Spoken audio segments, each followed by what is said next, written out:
ত্রয়োদশ জাতীয় সংসদ নির্বাচনের বাকি আর মাত্র কয়েকদিন। এর মধ্যেই সারা দেশেই জমজমাট হয়ে উঠেছে নির্বাচনী প্রচারণা।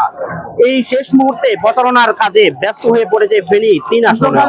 আমরা এখন যে জায়গাটিতে দাঁড়িয়ে আছে সেটি হচ্ছে ফেনী 3 আসনের বিএনপি মনোনীত প্রার্থী আব্দুল আওয়াল মিন্টুর জনসভায়, যেটি আমাদের পেছনে আজ দুপুর থেকেই শুরু হয়। এখনো পর্যন্ত নির্বাচনী যে জনসভা হচ্ছে যে মাঠে, সেখানে কিন্তু এখনো পর্যন্ত দলবদ্ধ হয়ে একত্রিত হচ্ছে নেতা কর্মীরা।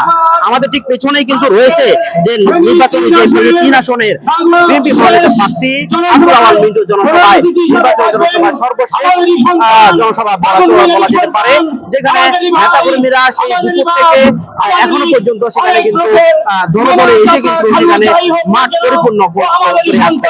এখনো পর্যন্ত আমাদের সামনে যে নির্বাচন প্রচারণা যে মঞ্চটি, এই মঞ্চে কিন্তু এখনো পর্যন্ত রয়েছেন তারা কিন্তু এসেছেন এবং তারা এসে তিনি কিন্তু আসলে কিছুক্ষণ পরে সেখানে কিন্তু নির্বাচন সভায় ভাষণ দিবেন বলে আমরা জানতে পেরেছিলাম। আপনাদেরকে জানিয়ে রাখতে চাই যে তারা দেশের নির্বাচনের প্রচারণার আর অল্প কয়েকদিন সেখানে মাত্র অল্প কিছুক্ষণের মধ্যে কিন্তু নির্বাচনের যে প্রচারণা সেটি শুরু হবে।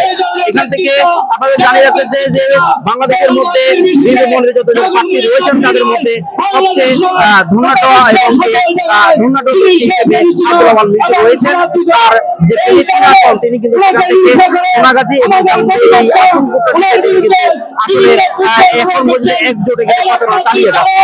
আপনাদেরকে আমরা জানিয়ে রাখতে মধ্যে অর্থাৎ তিনি নির্বাচনের শেষ প্রচারণার মধ্যে মাঠ অথবা শেষ প্রচারণা হতে পারে, যেহেতু নির্বাচনের মাঠে আর মাত্র অল্প কয়েকদিন রয়েছে, তার সেই হিসেবে আর মাত্র অল্প কিছুদিনের মধ্যে কিন্তু সেখানে যে নির্বাচন প্রচারণা অনেকটাই শেষ হওয়ার পথে। আমরা এখন যে জায়গাটিতে আসলে দাঁড়িয়ে আছে সেটি হচ্ছে জেলার গাংনী উপজেলার সবচেয়ে বড় মাঠ, যে মূলত নির্বাচনী সভার আয়োজন করেন আব্দুল আওয়াল মিন্টু এবং সমর্থক যে নেতা কর্মী রয়েছেন তারা। এবং আপনাদের দেখাতে চাই এখানে যে গাংবের মধ্যে যতগুলো ইউনিয়ন রয়েছে সেখান থেকে নেতাগুলোরা অর্থাৎ দলে ভাবে বিভিন্ন ইউনিয়ন থেকে ছাত্র দল, স্বেচ্ছাসেবক দল, যুব দল থেকে শুরু করে যারা রয়েছেন তারা সবাই কিন্তু সেখানে একত্রিত হচ্ছেন। মাঠ অনেকটাই পরিপূর্ণ হতে চলেছে। এখনো পর্যন্ত যে সমাবেশের কাজ, সেই সভার কাজ কিন্তু এখনো পর্যন্ত কিন্তু সেখানে চলমান রয়েছে। আমাদের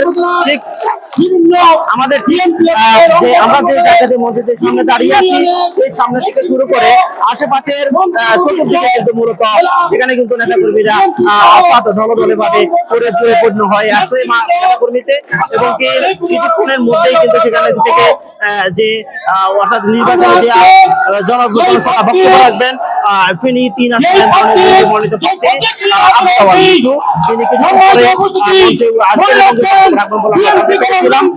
আমরা এর পরবর্তীতে আপনাদেরকে আমরা সর্বশেষ পরিস্থিতি সম্পর্কে এই জনসভা নির্বাচন সর্বশেষ আমরা জানার চেষ্টা করব। সাথেই থাকুন নয়া দিগন্তে।